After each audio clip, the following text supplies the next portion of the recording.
I mean, look at what's happening with Warner Brothers and Paramount, right? So now we have 5 studios, and now two more have been consolidated. And so what's going to happen to Hollywood here? Well, maybe this is what we should be focusing on, is independent filmmakers building their own libraries and creating a new international film industry that can rival Hollywood. Hello and welcome to Off the Lot. The film industry is changing fast, and if you want to make movies, it's time to become your own gatekeeper. If you've got a vision and the drive to make it happen, this podcast is for you. We're your hosts, Kabatoff and Anthony Epp, and every week we dive into the hustle, challenges, and strategies of independent filmmaking. We talk to directors, producers, and industry pros about what it really takes to get your film made on your own terms. Let's dive in. All right, we are back to Off the Lot. Ken has returned from the war zone of production. Forgive me if I'm wrong, but you are now wrapped on your show, right? We're wrapped. Yeah, we wrapped Thursday night. So we're recording this, Saturday morning? Yeah, and we were supposed to record last Monday to talk about week 3, but then you got trapped in Mexico with everything going on. It's terrible, but you did get another week of vacation out of this, and then that sort of caught up to us wrapping. So this episode, we can talk about the last 2 weeks of production and go over all of that. But yeah, I'm officially wrapped. I shot a movie, my first movie as a director, and feeling good, feeling really good. And you've had a day to kind of absorb all the worldliness of what has happened to you. Did you get a good day of rest yesterday? Yeah, for the most part, I slept in as much as I could. I mean, your body just gets so used to waking up at 5 a.m. for production. But then I took some time and I watched more dailies just to wrap my head around it. I mean, when you're shooting 2 cameras, you end up with like 2 to 3 hours of dailies per day. And I can't sit and watch every single thing. But plus, I was there. I know what we did. Right. But for the most part, I do like to still kind of scan through and just make sure that things are looking the way I wanted them to, or, just trying to clock performances that I might want to earmark for later, just to make sure that that's the one we use. So I watched some dailies yesterday, and then I also watched a very, very, very rough assembly of the movie that was dated from a few days ago, because we also applied for telefilm post-production funding.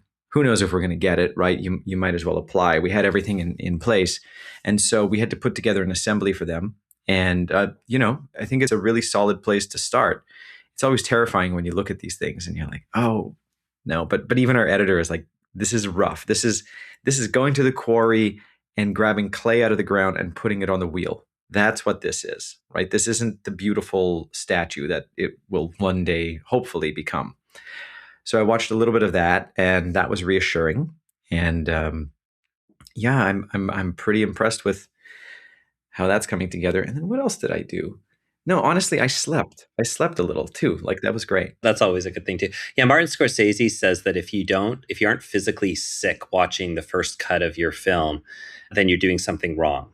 Well, okay, I got to be honest. I was a little physically sick watching it because it wasn't shaped, right? It's just the footage slapped together. And but on that note, we are having an official rough cut screening internally, just with me and my fellow producers, in a couple weeks.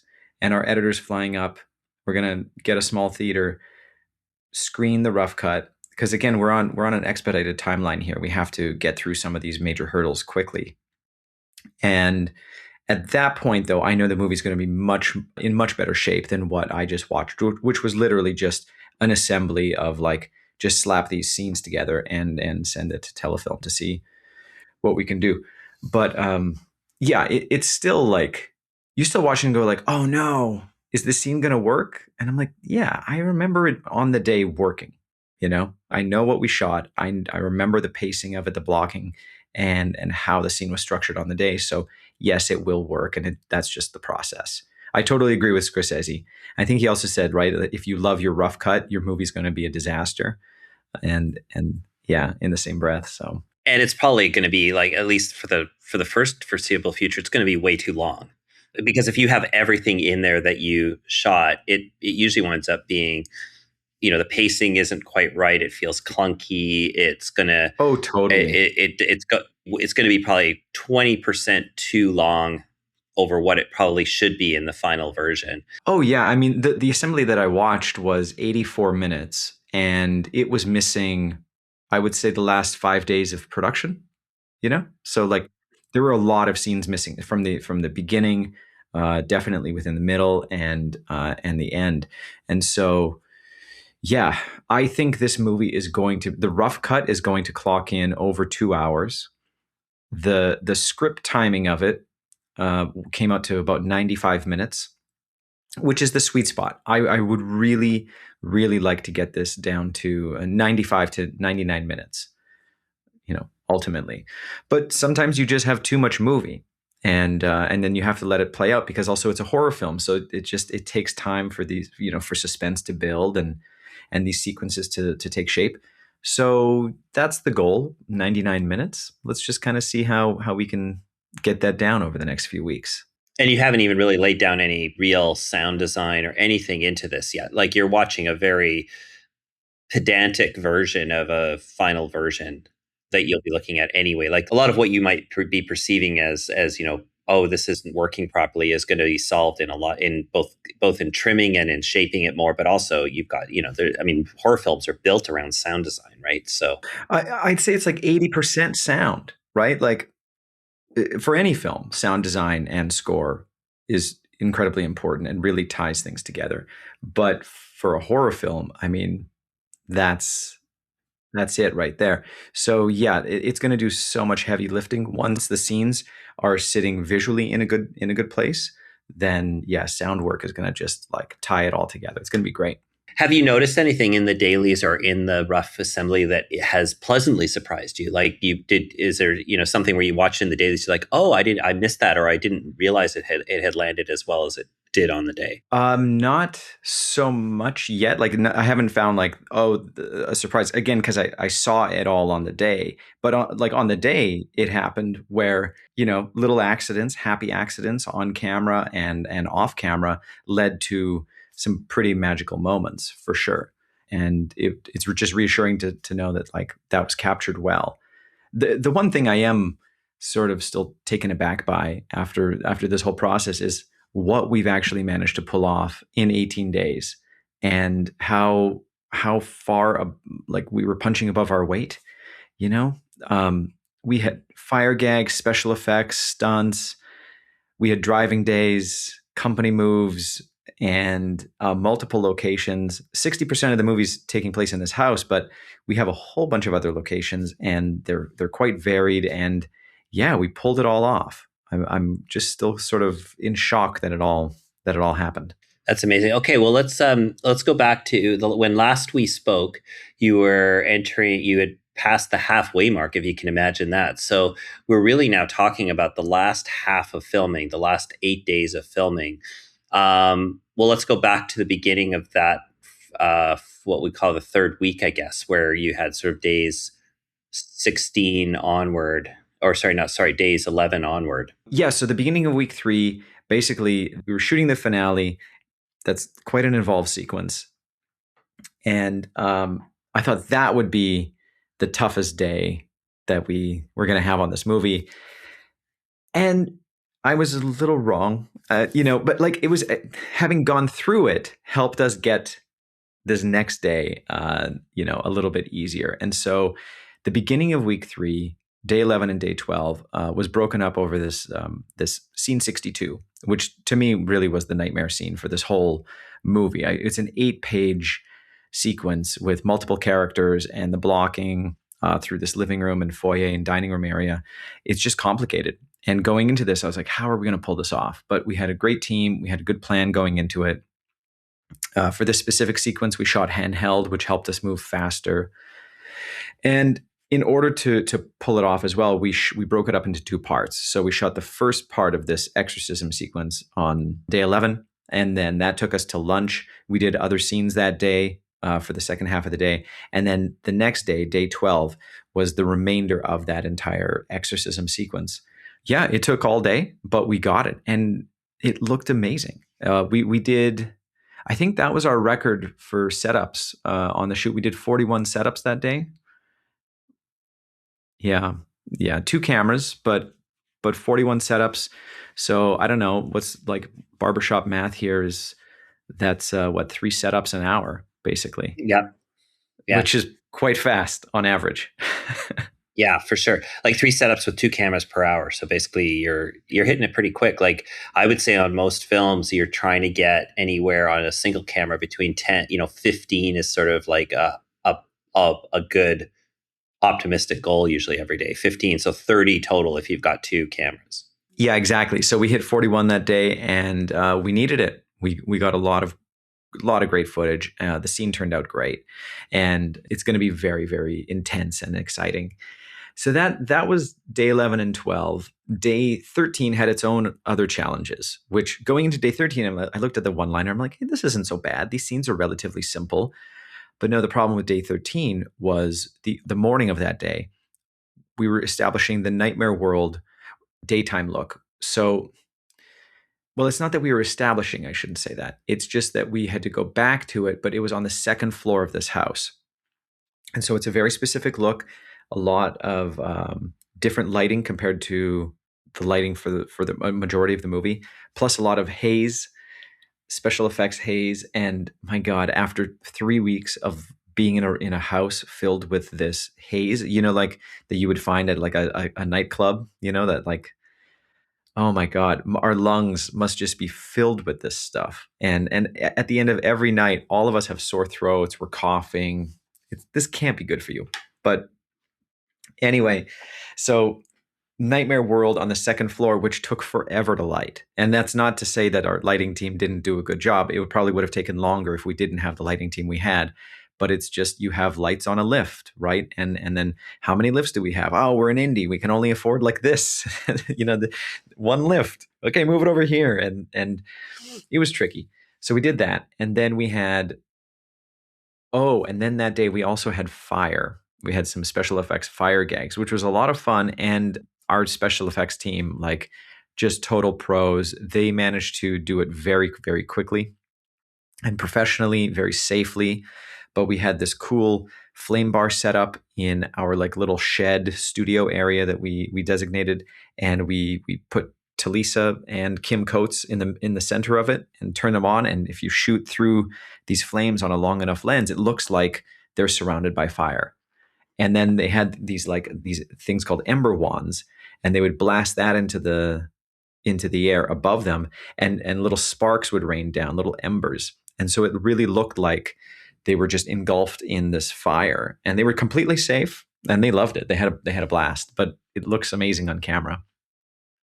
So we did that. But then the other cool fire gag that we did was we lit Kim Coates' hand on fire. And we had Colin, I'm sorry, I forget his last name, but Fire for Hire is the company. And I believe he may have won an Oscar for this technology. That's what I was told. But he has this gel, and we dipped Kim's hands into this gel. You pull it out and put some fuel on top of it, light it on fire, and Kim's hand, without a glove, was on fire for 30 seconds. And we were able to do this special gag that we wanted to do. It was really cool. Super amazing. How long can you leave that fire going before you have to kind of put it all out? It's somewhat controllable. I think it comes down to like sort of surface area and how much the gel is covering your hand. But basically, if it gets too hot, you can kind of close your fist a little bit and then control where the fire is around your hand. So typically 20 to 30 seconds before it gets really too hot. And then at that point, you either stick your hand in a bucket of water that you might have next to you. But for us, we had a special effects supervisor with a fire extinguisher offhand. So as soon as Kim said hot, hot, hot, they would just extinguish the flames, and it all just washes off with water. It's water soluble. Yeah, and that's the thing. The thing with these fire gags is that I think the warning they usually give you is the moment you're starting to feel the heat is the moment that like you're starting to feel it to that uncomfortable point. That's when you're supposed to chip it. Like you're supposed to cut it off as quickly as possible. So it has to come down to the human being actually though giving that signal. Like the actor has to give that signal because it's not an exact science, right? Or it's not like precise to the millisecond. It's like it could be within 2 seconds. but you have to be attuned to yourself to go like, okay, yeah, this is the uncomfortable part, and go from there. Yeah, the analogy that he gave was, if you stick your hand into a pot of cold water and turn it on to boil, it's going to be a very gradual climb into boiling temperature, right? And so it's going to get hotter and hotter and hotter, but you can live with it. But when your hand is on fire with this gel, it's a very fast climb. And so as soon as you start feeling the heat, then just say hot, hot, hot, and and they put it out. Yeah. But that all worked out really, really well. Yeah. It's a very fun thing to watch on set because it is almost as I always find with stuff like that, when you're on set, everybody is so focused. Like they're focused most of the time, but that's when everybody just dials in and gets intermediate. Like I almost feel safest when we're doing those kind of gags on a set because you know that everybody around is just working at level 100. The wonderful thing about the fire guys and the stunt guys, their number one thing is keeping everybody safe. Number two is making it look cool, but number one is making sure everybody's safe. And I find that everybody on set acts differently when you get into those situations because we all know everybody has to pay attention. You don't want to distract anything. You don't want to create a problem that's going to potentially create some kind of a danger situation. Yeah, yeah. And that's exactly what happened with us. And everybody did a tremendous job and it looks great. And Kim had a great time doing it as well. That was also Kim's final shot of the movie. And so that was his last day with us. Yeah. It was an intense 7 days of shooting. Originally, funny enough, when we were negotiating with Kim, we did think about trying to do all of his work in 5 days. And he even said, he's like, I'm so glad that we didn't try to do that. It would have just been too much, way too intense, just too many lines, just the gags themselves, just way too much to do in 5 days. And so being able to work with Kim over 7 days and have him here longer and make that work, that was a huge, huge help. And the movie is better because of that. But after day 13, we got into, again, just a completely different day. This day was a day of just acting and performance and just sort of dialogue scenes in the house between Talisa and Nat Bolt. And Nat Bolt, I have to say, is brilliant in every way. She's an incredible actress, but also a filmmaker. And so I've talked about her before. She has a film coming out called Holy Days that is this fun road trip comedy. And so she gets it. She, as a filmmaker, she'll be on set ready to perform her scene, and she'll ask me, she's like, what lens are you on? Like, what's that camera? What's that camera? I'm like, well, that one's an 85 and this one's a 32. And then so she just knows how to play the performance to the camera, right? She knows where the camera is, she knows where the lights are, and just nails it every time. And it's so great to work with Nat. And so that was a really, really fun day. And I think that was also Nat's last day with us as well. But it was a day full of Nat, full of Talisa, and their scenes together are fantastic. So it was a lot of fun. That's really cool. So it sounds like in that last week you're starting to say goodbye to some of the actors that you were really excited to work with. And what's that like? So you're saying goodbye to Kim, saying goodbye to Nat, and then still having to continue on with the movie. But what's the feeling for you as a director? You've been working on this film for so long, and to now be starting to wrap people out or close certain characters off. What does that feel like? Yeah, honestly, it kind of caught me by surprise most of the time because I'm so in it. When I'm on set, I'm only focusing on the scene that is in front of me. And then all of a sudden you reach the end of the day and you realize, oh, I don't have any more scenes with this person. Oh, okay. Well, that's sad. And this was so much fun. And so, but it's always it's bittersweet, right? I'm happy to have gone through it, but I'm sad that it's over. Look, we're all making new relationships and friendships here, and it's just great. It's just great. And Nat's local, so I know we'll hang out, grab coffee, and be in touch. And Kim and I have been texting since he wrapped, and so we have just these new relationships, and hopefully we get to work together again, if it works out. And then the final day of that week, we went back into the study set, which was a lot of fun. We had sort of this main establisher of the set itself. It's sort of this attic set that belongs to the father character, and Talisa's character starts to explore it and find some spooky demonic things in there. But we had a really cool stunt in that set. And so this is what happened. We had Yvette, Talisa's stunt double, rigged up, and she's supposed to fly into this bookshelf and hit the ground hard. And so they rig it up, they do a test, it looks great, we roll, it looked so good, and a couple books fell off the shelf. Here's the thing. We shot the subsequent scenes on a different day, on a previous day. So let's just say this is scene 31, scene 33, she wakes up on the ground and there are a couple books around her. We already shot that scene. So I'm going into this stunt going like, well, I really hope that the book continuity is gonna be okay, because then we might get into some trouble. We did the first take, and honestly, like 2 or 3 books fell off the shelf, and it was like perfect continuity for the scene that we already shot. But there was a bit of a problem with the stunt. She kind of hung in the air a little bit too long before dropping down. And so John Kralt, our stunt coordinator, was like, "Can we just try one more time? I think we can solve it this time." I was like, "Yeah, for sure. I mean, that looked amazing, but all right, let's go for it." So they do the stunt again, and it's so violent.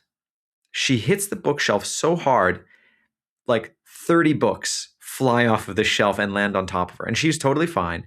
It looked incredible. And Pete White, our first AD, looked at me. He's like, "That's the one, right?" And I was like, "Yeah, that's the one. That's the one that's in the movie." And he's like, "Look, we're basically set up for those other 2 scenes that we already shot. Why don't we just quickly reshoot those scenes? She's in the same wardrobe, she's in the same position, the camera's already down on the ground. Like, if we can do this in 15 minutes or less, it's worth it." So Leo, our DP, was like, "I think we can do this in 15 minutes or less." We repositioned, reshot those 2 other scenes, and now we get to use the cool stunt in the movie and not worry about continuity for the books. Right. Yeah, You know, that's fantastic. It's also good to get, because you got that stunt done in a relatively efficient time frame. So, if that was try number 7, you might not have had that time to go back. That would have been a problem. Yeah, we did the stunt in 2 takes, and we also did it first up in the morning. So even though the stunt happens at the very end of the scene, we came in, did our safety meeting. I ran Talisa through the blocking of the scene, made sure that she was comfortable with it. And I was like, "You end up here. As long as you end up in this position when we shoot the scene right after this, everything's going to work out just fine." And then that all worked out. So then we brought Yvette, our stunt double, in, and then shot the stunt, and then moved back to the beginning of the scene and shot the rest of the scene out. And then the other fun part about that day actually was, because of having to still reshoot those 2 other scenes, it did put us behind that morning, and we had a lot to do that day. And what we ended up doing was just shooting out the performance in this scene in the study, and then leaving B cam to pick up inserts. There were 4 inserts that had to be shot. And so basically we shot Talisa out, got her into hair, makeup, wardrobe, so that the next scene could be blocked at a different location in the house. And A cam went over there to start that scene. So by the end of the morning, I was basically running 2 sets, where we had A cam in this like cellar set working with a different actress, with Megan, and then B cam was stuck in the study finishing off these inserts. And that was just a lot of fun, because I had 2 monitors going, and B cam would roll, A cam would roll, directing 2 scenes at the same time, essentially. And that's when I realized that, like, as a director, I kind of like the chaos. I like having too much to do and not enough time to do it, you know? Yeah. Because there are other instances that week where I was just like sitting there waiting for a setup, waiting for a big lighting setup, and then realizing, oh, we're just like talking in this scene. Okay, well, I have time to like go to Crafty and get a coffee and chit chat with people. But I much prefer it when I'm so busy that I don't have time to do anything. I was going to ask if you had any time to sit down. That was actually my next question. It sounds like, when you're moving that quickly and you're trying to do 2 cameras, you're basically never really stepping back too much. Or did you find time to step back at any point during the day? That day specifically was a little crazy because of the 2 camera things, and again, it was an organized chaos that I really enjoyed. There were certainly days that week specifically. Actually, I think it was day 11, and that was also the first day with our new first AD, Pete White, who is a legendary first AD here in Vancouver. He's done huge films: The Day the Earth Stood Still, World of Warcraft, Rise of the Planet of the Apes, Snakes on a Plane. Pete has done massive movies. He did the film that's out right now, Good Luck, Have Fun, Don't Die. And I worked with him last summer on a Lionsgate feature called Kuroshi. So Pete stepped onto set, and immediately, like, he has helped me make this movie better from a logistics standpoint of just thinking ahead, how we can maximize our time on the day. And it's been a dream working with him. And that was the first day where I was able to actually sit and relax for a bit. It's like, oh, okay, this is interesting. This actually feels how it should be. Yeah. Oh, interesting. All right, so that takes you through sort of your last big week. Anything else from that week that stands out? I don't know. It's a bit of a blur. Every day was just distinct. Every day had its own set of challenges, and we overcame them. And yeah, we had to make adjustments. We had to, cut scenes down, or we did have to cut one scene out entirely. Well, sorry, we combined it with another scene. And so we're still able to tell the story. We haven't made any sacrifices that are detrimental to the movie. But the further you get into your schedule, right? Let me say this. At the beginning of your schedule, you can say like, oh, we're not making our day. Okay, we'll push that later. We'll shoot that later. We have a day. Maybe next Tuesday is good. But then you kind of run out of next Tuesdays. At a certain point, you just reach the end of your schedule and you're like, we don't have time to shoot all of this and we can't push it. So how are we going to shape it so that it's shootable? And that's what ends up happening at the end of week 3. And the beginning of week 4, we had only one more day on the property, but we weren't even allowed to be in the house because art department, set deck, paint, they had to start wrapping out the interior of the house. So this is Tuesday, February 24th, our day 16. This day on paper to me was also terrifying because it's an entirely exterior day, entirely daylight dependent with 2 company moves there and back to the house. So we based ourselves at the house, had breakfast, loaded up the trucks, drove 10 minutes away to this stretch of road underneath these power lines that it's just a really cool location. We shot the scene there, and then we shot 2 scenes there, and then we had to company move back to the house and have lunch and then go up behind the house. There's this little chunk of property where we built like a burnt down house set. And then we had to shoot the rest of the scenes there, and entirely daylight dependent. When the sun goes down, day's over.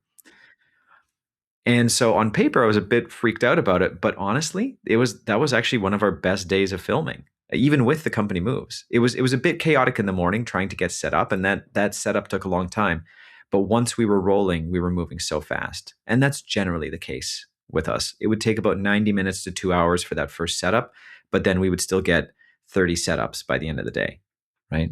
So that was the beginning of week 4. And then after that, we were out of the house entirely. It was said goodbye to the Lauk house. By the time we had finished that day, it had already been repainted. It was unrecognizable, from the location that we actually were shooting with. And then the last 2 days of production were at Canopy Studios, which again, I've talked about Canopy before, but this place is a dream to work in. And there's so much space. It was very comfortable. The only problem is there wasn't an elevator. So that first day took a little bit of work to get all of our equipment to the second floor. But other than that, we were able to create an ambulance lunch station room. We had a corporate lobby. We were able to use the parking lot outside, just as a corporate building parking lot. And then even the next day, we had our sort of a studio area, an ND studio area where we were able to do a whole bunch of different VFX elements. We had a doctor's office in there. We had a hospital set built. So it was sort of a catch-all studio shoot. And that was really great. And that's the last 2 days of the shoot, right? Yeah. The last 2 days of the shoot. So it was, it's bittersweet. Like they were great days. Everybody had really good energy and everybody was positive. I think everybody was excited for it to be over. It was an intense shoot.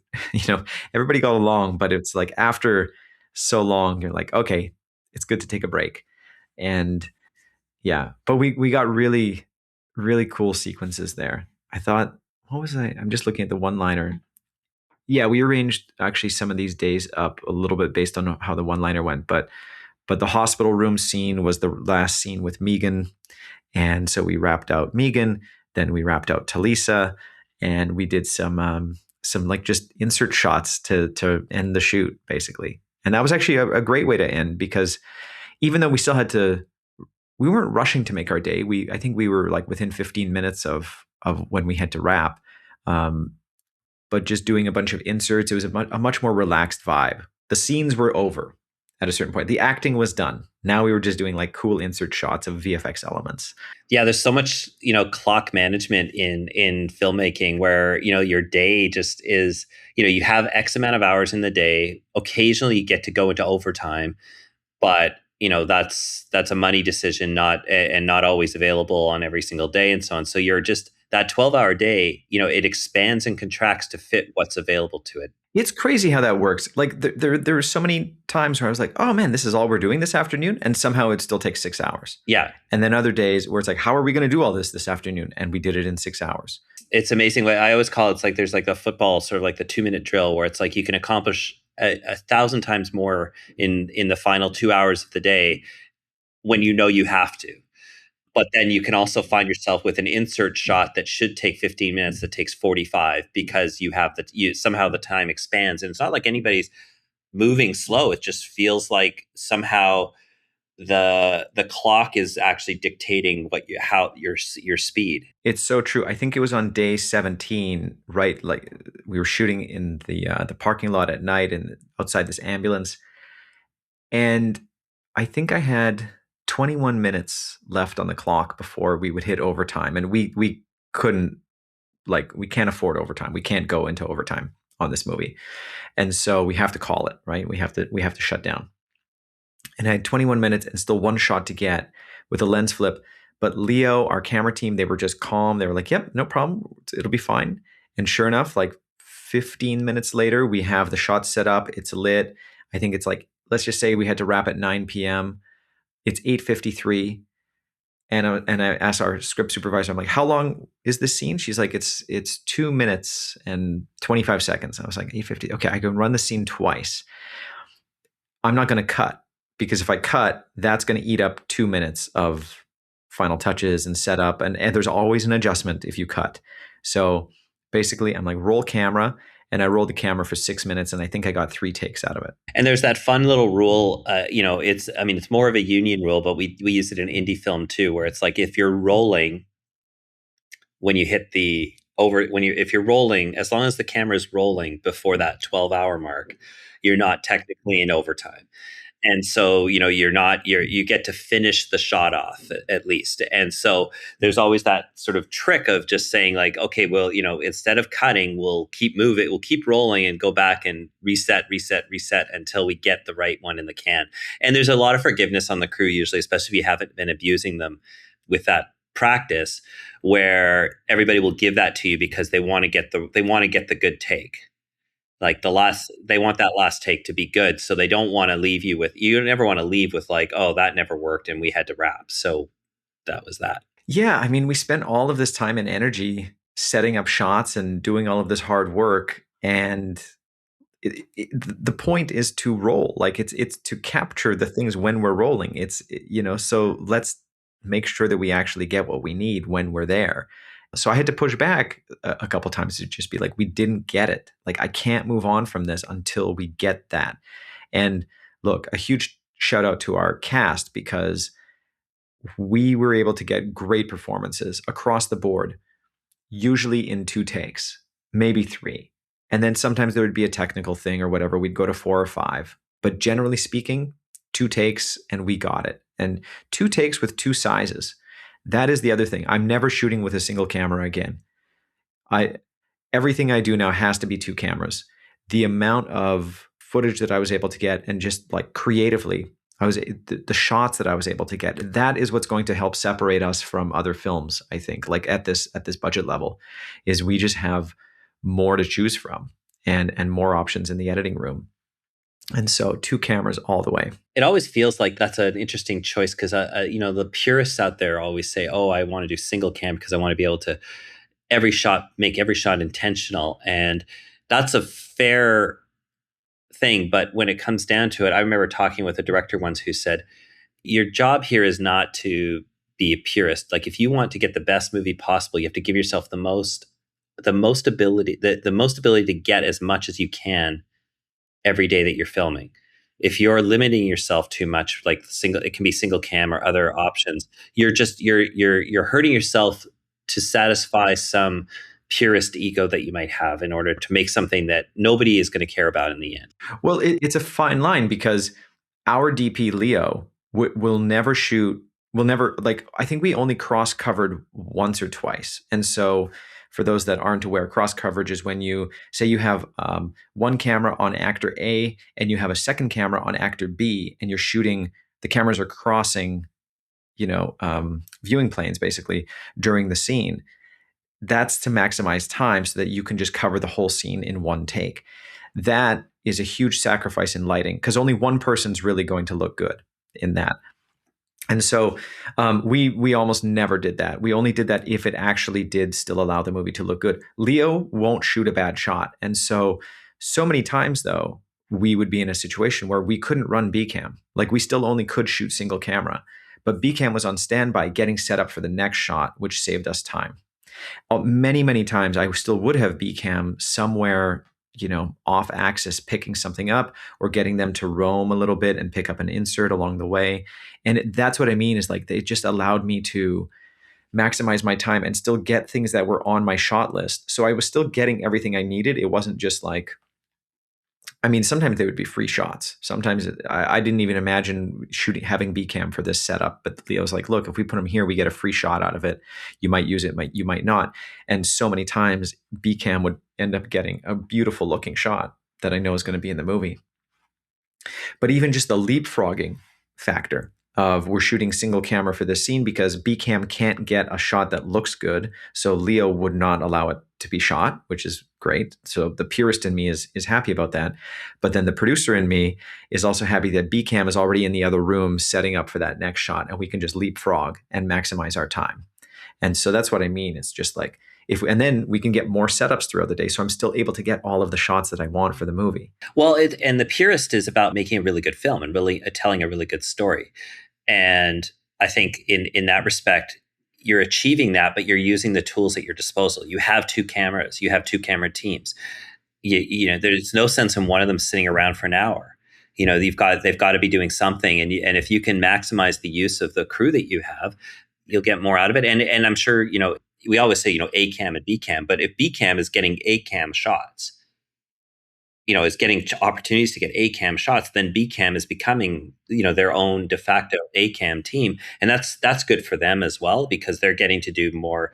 They're not the afterthought shot. They're getting shots that are part of the plan. Yeah, that's something that I know I'm going to take forward, is just making sure that we always have two cameras at this size. Yeah, I'll shoot a single camera if you give me 75 days to shoot a movie, and millions and millions of dollars, right? Where we have time to do it. But this is an 18-day shoot. We just didn't have time. So we're getting into post-production now. So what you said, you have a bit of a quick timeline. Is that because you have post-production money, or you're trying to apply for some money from Telefilm? Is that one of the reasons why you've got a compressed timeline in post? No, Telefilm is like an added bonus at this point. Like, we're fine for post, but it's just, why not? There's an opportunity. Our visual effects costs are going to be high. So, that could help us out. And so we'll apply for that. That would be really great if we could get some Telefilm money out of them. But again, it's just, is this a film that Telefilm wants to support? We don't know. I just don't know.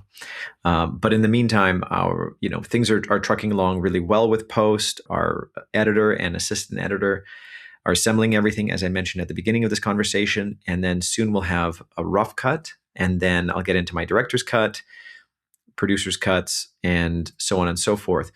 My goal is to hopefully lock picture by the end of April.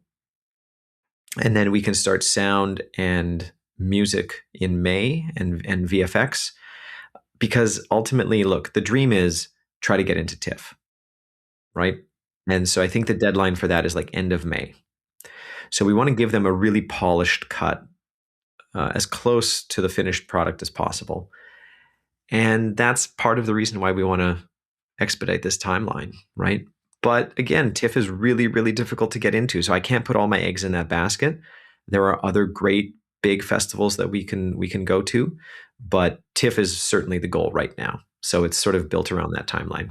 Yeah, and TIFF is in September, so that would be a very quick turnaround for a film that started production at the beginning of the year. Because, I mean, I've worked on films that start in this time of the year that if they got into TIFF, they got into TIFF the following year. Like they were not ready for TIFF in the current year.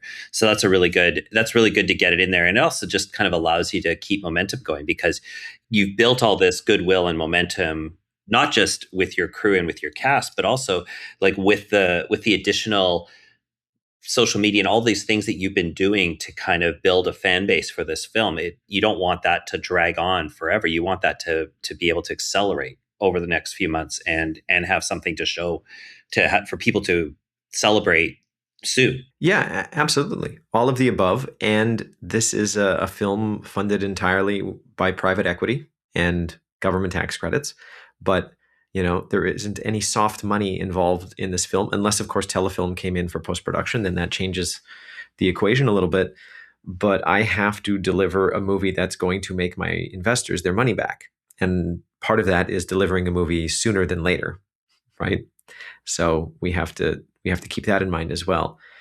So it's the business, commerce versus creative, conversations all the time. And do I wish I had more time for post? Yeah, for sure. But we have a great team on board. I'm confident that we're going to get everything that we want, and what the film needs in this amount of time. It's going to be great. What's it like?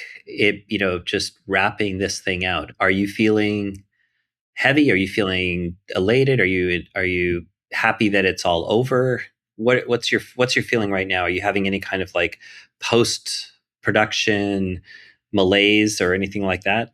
I think the post filming depression will probably kick in next week. It's already kind of starting where like yesterday I woke up and I was like, oh, I miss everybody. Where is everybody? And so that's going to be a thing for sure, but that's normal. That's part of the creative process. I think everybody who finishes a script or accomplishes any sort of creative work, as soon as you finish, there's just this somewhat of a depression that kicks in because you're in between now again, and you have to find something new to work on, and you don't know what that is, and you missed working on this thing. So that's a given. But how does it feel coming out of this?